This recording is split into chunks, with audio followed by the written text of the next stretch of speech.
Hello everyone, welcome to Vidyashree academy. I hope you are doing well. हम पढ़ने वाले हैं इम्पोर्टेंट एमसीक्यूज़ जो कि करंट अफेयर के एमसीक्यूज़ हैं। आपने देखा होगा कि जो एग्ज़ाम का पैटर्न है तो ज़रूरी नहीं है कि सिर्फ आपसे 2022 का ही करंट अफेयर पूछा जाएगा। 2021-22 में जो भी चर्चाएँ रही हैं, करंट में जो मुद्दे रहे हैं उससे रिलेटेड आपसे क्वेश्चन पूछे जा सकते हैं। तो चलिए डिस्कस करते हैं। ये बहुत ही महत्वपूर्ण सीरीज़ है, इसको आप ध्यान से सुनिए और नोट कर लीजिएगा। हाल ही में भारत सरकार ने किस कंपनी को 11वीं महारत्न कंपनी का दर्जा दिया है? तो ये आंसर है पीएफसी। पीएफसी का फुल फॉर्म क्या है? Power finance corporation. भारत सरकार ने पावर फाइनेंस कॉरपोरेशन को 11वीं महारत्न कंपनी का दर्जा दिया है। यह भारत की सबसे बड़ी इंफ्रास्ट्रक्चर फाइनेंस कंपनी है। वर्तमान में देश में 11 महारत्न और 3 नवरत्न कंपनियां हैं। इसको याद रखिएगा कि 11 तो महारत्न कंपनियां हैं और 13 क्या है? नवरत्न कंपनियां हैं। किस कंपनी को महारत्न और नवरत्न का दर्जा कौन सा ऐसा टारगेट कंप्लीट कर लेती है तब दिया जाता है, ये आपको बताना है। सेकंड क्वेश्चन है, नीति आयोग तथा अटल इनोवेशन मिशन के द्वारा संयुक्त रूप से विकसित देश का पहला अटल सामुदायिक नवाचार केंद्र का उद्घाटन कहाँ पर किया गया है? आप इसे पढ़ लीजिए। इसका आंसर है जयपुर। जयपुर में नीति आयोग और अटल इनोवेशन मिशन दोनों ने मिलकर देश का पहला अटल सामुदायिक नवाचार केंद्र की स्थापना जयपुर में की है। फिर अक्टूबर 2021 में किस देश की अध्यक्षता में 18वें भारत आसियान शिखर सम्मेलन का आयोजन किया जाएगा? तो याद रखिएगा कि भारत आसियान शिखर सम्मेलन 2021 में अध्यक्षता किसने की है? तो ब्रुनोई ने की है। 2022 में कौन करेगा, ये आपको बताना है। आसियान कंट्री क्या है, ये ग्रुप कब बना था, कितने इसमें सदस्य राष्ट्र हैं, ये सब मैंने जो ऑर्गेनाइजेशन वाला लेक्चर है उसमें डिटेल में बताया है, आप वहाँ से पढ़ लीजिएगा। फिर थॉमस कप का 2021 का खिताब किसने जीता? ये क्वेश्चन ना जाने मैंने कितनी बार डिस्कस किया है। थॉमस कप जीता है, भारत ने जीता है। एक मिनट, थॉमस कप 2021 की बात चल रही है, तो 2021 में जो थॉमस कप किस देश ने जीता था? तो इंडोनेशिया ने जीता था। लेकिन 2022 में जो थॉमस कप जीता है तो वो किस देश ने जीता है? तो वो भारत ने जीता है, इंडोनेशिया को हरा के। ये भी आपसे पूछा जा सकता है। थॉमस कप का संबंध किससे है? तो थॉमस कप का जो संबंध है वो बैडमिंटन से है।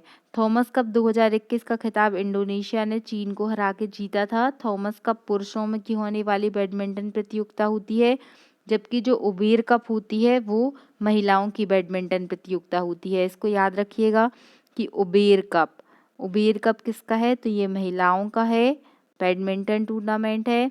और जो थॉमस कप है वो किसका है? वो पुरुषों का है। इसको भी आपको याद रखना है। फिर 16 अक्टूबर 2021 को अमेरिकी अंतरिक्ष एजेंसी नासा ने किस ग्रह के ट्रोनेस क्षुद्र ग्रहों के अध्ययन हेतु लूसी उपग्रह मिशन लॉन्च किया है? इसका आंसर है बृहस्पति। इसको याद रखिएगा कि अमेरिका का मिशन है, किस ग्रह के लिए है? तो ये बृहस्पति मिशन के लिए, और नाम क्या है? लूसी मिशन है। फिर निम्नलिखित में से किस राज्य चुनाव आयोग ने भारत का पहला स्मार्टफोन आधारित ई वोटिंग समाधान विकसित किया है? तो ये क्या है? किस राज्य के चुनाव आयोग ने ऐसा किया है कि स्मार्टफोन आधारित ई वोटिंग समाधान केंद्र विकसित किया गया है? तो ये तेलंगाना का कार्य है, याद रखिएगा इसको, तेलंगाना ने बनाया है ये। केंद्रीय पृथ्वी मंत्रालय ने भारत के पहले मानवयुक्त महासागर मिशन की शुरुआत की, जिसका नाम क्या है? तो इस मिशन का नाम है समुद्रयान परियोजना। किस मंत्रालय ने किया है? ये पृथ्वी एवं विज्ञान मंत्रालय ने किया है। हाल ही में जारी ग्लोबल हंगर इंडेक्स में इंडिया का रैंक पूछा गया है। तो इसमें याद रखिएगा 2021 का पूछा है ये, तो 2021 में ये 101वां था, और इसके बाद जो इंडेक्स 2022 वाला आया था उसमें 107वां था। दोनों को याद रखिएगा।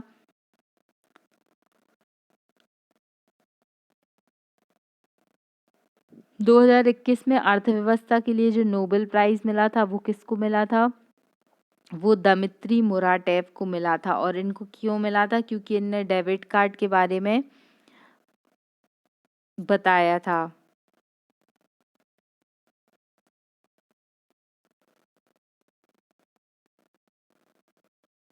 हाल ही में प्रकाशित पुस्तक राइटिंग फॉर माई लाइफ, ये बुक किसकी है? तो ये रस्किन बॉन्ड की बुक है। रस्किन बॉन्ड की बहुत सारी बुक एग्जाम में आती हैं। ये बहुत ही महत्वपूर्ण लेखक हैं। निम्नलिखित में से किस राज्य सरकार द्वारा मुक्त शिक्षा योजना शुरू की गई? तो ये हरियाणा सरकार की पहल है, इसको याद रखिएगा। देखिए ये MCQ सीरीज़ है, इसे बहुत डिटेल में पढ़ने की ज़रूरत नहीं है, इसलिए थोड़ा स्पीड में हो रहा है। यदि आपको ज़्यादा स्पीड लग रही है तो आप सेटिंग में जाके उसको स्लो स्पीड में भी देख सकते हैं। हाल ही में भारतीय क्रिकेट टीम के मुख्य कोच के रूप में किसे नियुक्त किया गया था? तो ये राहुल द्रविड़ को किया गया था।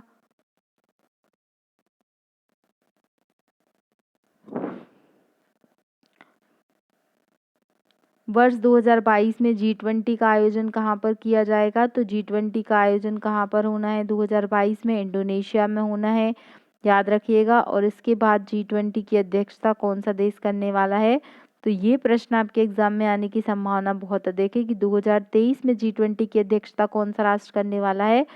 तो ये होना है भारत में, याद रखिएगा कि भारत में होगा। और G20 जो कंट्रीज़ हैं, तो G20 की स्थापना कब हुई थी? तो 1999 में G20 की स्थापना हुई थी। इसमें कितने देश हैं? तो इसमें टोटल 19 देश और एक यूरोपियन यूनियन है, तो इसको आपको याद रखना है। और G20 का कोई भी मतलब ऐसा कोई मुख्यालय निश्चित नहीं होता है। अल्फ़ाबेटिकली इसमें क्या करते हैं, अलग अलग राष्ट्रों को अध्यक्षता दी जाती है। तो जैसे अभी इंडोनेशिया 2022 में अध्यक्षता कर रहा है, तो 2023 में इंडोनेशिया के बाद कौन करेगा? इंडिया अध्यक्षता करेगा। तो इसको आपको याद रखना है। फिर ये G20 के बारे में बताया गया है। चुनावी कार्यों में तेजी और पारदर्शिता लाने के लिए निर्वाचन आयोग ने कौन सा ऐप लॉन्च किया है? तो इस ऐप का नाम है गरुड़ ऐप। गरुड़ ऐप याद रखिएगा, चुनाव आयोग के लिए लाया गया है। फिर सोशल नेटवर्किंग साइट का नाम बदल के मेटा कर दिया गया। तो ये प्रश्न आप ये मत सोचिएगा कि 2021 का है तो आपसे नहीं पूछा जाएगा। जो चीज़ें चर्चा में है वो आपसे पूछी जाएंगी, याद रखिएगा। जो मेटा है, आपने अल्फा बीटा गामा पोजीशन सुनी होगी, वैसे ही मेटा पोजीशन होती है। तो ये जो मेटा है ये टर्म दिया गया है किसके लिए? मतलब सोशल नेटवर्किंग साइट फेसबुक का नाम बदल के मेटा कर दिया गया है। निम्नलिखित में से किस देश ने अपना पहला सौर अन्वेषण उपग्रह सीहे लॉन्च किया है? तो ये सौर अन्वेषण उपग्रह है, सीहे लॉन्च किया है, चाइना ने किया है। इस तरीके का काम चाइना ही करता रहता है। फिर कनाडा के किस महिला को हाल ही में कनाडा का नया रक्षा मंत्री नियुक्त किया गया है? तो अब ये पहली बार बनी होंगी कोई महिला, और अनीता आनंद। इनका संबंध भारतीय मूल से होगा, इसीलिए ये प्रश्न दिया गया है, याद रखिएगा। अनीता आनंद को कनाडा की प्रधानमंत्री जस्टिन ट्रूडो, कनाडा के जो PM है वो कौन है? जस्टिन ट्रूडो है। उन्होंने अनीता आनंद को क्या बनाया है? रक्षा मंत्रालय का प्रमुख बनाया है। फिर निम्नलिखित में से संभव पहल किसकी है? तो संभव पहल MSME मंत्रालय की है, इसको याद रखिएगा। ये उद्यमिता को बढ़ावा देने के लिए है। नूरी उपग्रह किस देश ने लॉन्च किया है? तो नूरी उपग्रह साउथ कोरिया ने लॉन्च किया है, इसको भी याद रखिएगा। इस तरीके के क्वेश्चन पूछे जा सकते हैं। अक्टूबर 2021 में मालदीव में आयोजित जो सैफ चैंपियनशिप है, ये सैफ चैंपियनशिप है, ये शूटिंग से रिलेटेड है। तो पूछा गया है कि किस देश ने जीता है? तो ये जीता है भारत ने। और भारत अगर कोई चैंपियनशिप जीत रहा है, इसका मतलब एग्जाम में आने की संभावना बहुत अधिक है। हाल ही में अंडमान निकोबार में स्थित किस द्वीप का नाम बदल के माउंट मणिपुर कर दिया गया? मोस्ट इम्पोर्टेंट क्वेश्चन है, क्योंकि यदि ये क्वेश्चन आपने नहीं पढ़ा और एग्जाम में आया तो इसको आप डेफिनेटली गलत कर दोगे, क्योंकि माउंट मणिपुर है तो वो ऑप्शन में मणिपुर भी देगा, लेकिन ये कहाँ पर किया गया है? अंडमान निकोबार में। जो माउंट मणिपुर है उसका नाम बदल के अब क्या कर दिया गया है? तो वो माउंट हैरियट कर दिया गया है, और ये कहाँ पर स्थित है? अंडमान निकोबार में स्थित है। फिर सार्वजनिक परिवहनों के लिए रोपवे सेवाओं को उपयोग करने वाला भारत का पहला राष्ट्र कौन सा बना है? वाराणसी। वाराणसी ने रोपवे सुविधा लॉन्च की है। और याद रखिएगा कि वाराणसी से रिलेटेड एक और प्रश्न की जो SCO है, संघाई कोऑपरेशन ऑर्गेनाइजेशन है, उसने अपनी सांस्कृतिक राजधानी किसको बनाने का फैसला किया है? तो वो वाराणसी को किया है, याद रखिएगा। ये प्रश्न भी आपसे पूछा जा सकता है। किस राज्य या केंद्र शासित प्रदेश द्वारा ऑपरेशन सतर्क चलाया जाएगा? तो ऑपरेशन सतर्क कौन सा स्टेट चलाने वाला है? तो नई दिल्ली में होने वाला है ऑपरेशन सतर्क। और ये किस लिए रिलेटेड है? जो सार्वजनिक स्थल पर सुरक्षित और आपराधिक गतिविधियों की निगरानी के लिए है। फिर T20 इंटरनेशनल में सर्वाधिक विकेट लेने वाले गेंदबाज कौन से बने हैं? तो क्या नाम है उनका? उनका नाम है शाकिब उल हसन। शाकिब उल हसन ने T20 में सर्वाधिक विकेट लेने का खिताब अपने नाम पे दर्ज किया है। फिर 28 अक्टूबर 2021 को गुजरात के पोरबंदर में किस भारतीय तटरक्षक जहाज को कमीशन किया गया है? तो ये कौन सा जहाज है? इस जहाज का नाम है INS सार्थक, याद रखिएगा इसको। कहाँ से किया गया है? तो गुजरात के पोरबंदर से किया गया है। फिर वैश्विक खाद्य सुरक्षा सूचकांक में 2021 में भारत का कौन सा स्थान रहा है? तो भारत का स्थान रहा है 71वां स्थान। और इसमें उड़ीसा स्टेट का अच्छा रैंक आया था, याद रखिएगा इसको भी आप। हाल ही में गो ग्रीन योजना कहाँ से शुरू हुई है? तो गो ग्रीन योजना गुजरात से हुई है। तो गो ग्रीन, तो इसी से GG आ रहा है, तो यहाँ पे भी क्या आएगा? गुजरात, इसको याद रखिएगा। फिर किस राज्य या केंद्र शासित प्रदेश में सबसे बड़ा जो एरोमेटिक गार्डन क्या होता है? जहाँ पर सुगंधित फूल होंगे, सुगंधित उद्यान होंगे। तो ये फूलों की नगरी उत्तराखंड में लॉन्च हुआ है, ये आपको याद रखना है। पहला त्रिस्तरीय युद्ध अभ्यास कॉन्कर शक्ति 2021 का आयोजन कहाँ पर किया गया है? तो कॉन्कर शक्ति युद्ध अभ्यास का आयोजन UK में किया गया है। महात्मा गांधी जी की 152वीं जयंती पर 2 अक्टूबर 2021 को खादी से कहाँ पर सबसे बड़ा राष्ट्रीय ध्वज बनाया गया था? तो ये बनाया गया था लद्दाख में, याद रखिएगा। और इसको वर्ल्ड रिकॉर्ड में दायर किया गया है, लद्दाख। हाल ही में किस राज्य में प्रसिद्ध सफ़ेद प्याज और बाड़ा कोलम चावल को GI टैग मिला है? तो ये सफ़ेद प्याज को GI टैग मिला है महाराष्ट्र में। GI टैग का जो एक्ट आया था वो 1999 में आया था और भारत में ये 2003 से लागू हुआ।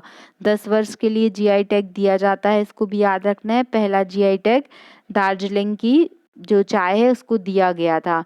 अक्टूबर 2021 में जो चक्रवात आया था शाहीन, तो शाहीन नाम किसने दिया था? कतर ने दिया था। कतर अभी क्यों चर्चा में है? क्योंकि इस बार का जो फीफा वर्ल्ड कप हो रहा है वो कहाँ पर आयोजित हो रहा है? कतर में हो रहा है, इसलिए इसको याद रखिएगा। अक्टूबर 2021 में भारत ने किस देश के साथ मित्र शक्ति अभ्यास किया है? तो मित्र शक्ति करते हैं किसके साथ? नेपाल के साथ। इंडिया और नेपाल के बीच में मित्र शक्ति का आयोजन किया जाता है। फिर कोलकाता में आयोजित डूरंड कप का विजेता कौन सा रहा? तो IFC गोवा ने कौन सा कप जीता है? डूरंड कप जीता है। और डूरंड कप का संबंध किससे है? फुटबॉल से संबंध है, इसको भी याद रखिएगा।